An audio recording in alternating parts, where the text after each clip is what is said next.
Lucie Lavis nous propose un projet nommé Sonotown, qui est un petit dispositif urbain, une petite curiosité urbaine, qui propose une réelle expérience de redécouverte du son de la ville pour les citadins du quotidien. Alors, ce qui est intéressant dans ce genre de démarche, c'est que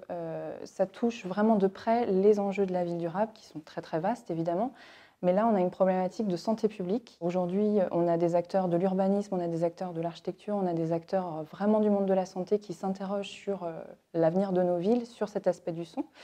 Le son qui est encore trop perçu comme un bruit. Alors Sonotown, c'est donc une petite cellule qui prend la forme d'un cône dans lequel l'usager va venir s'installer et avoir une écoute de certains sons qui vont être découpés du son du paysage urbain pour réapprendre à écouter et à identifier ce que sont toutes les composantes des sons de la ville. Ce n'est pas une sensibilisation, je dirais, au bruit, c'est vraiment une pédagogie sur juste réapprendre à avoir ce temps d'écoute de la ville et identifier ce que peuvent être finalement les sons facteurs de stress, les sons qui sont facteurs au contraire d'une dynamique particulière, d'une bienveillance, être plus acteur finalement de son parcours sonore au quotidien. C'est encore un champ qui est à investir et effectivement le designer a toute sa place pour faire en sorte que l'usager soit acteur de plus en plus voilà, du son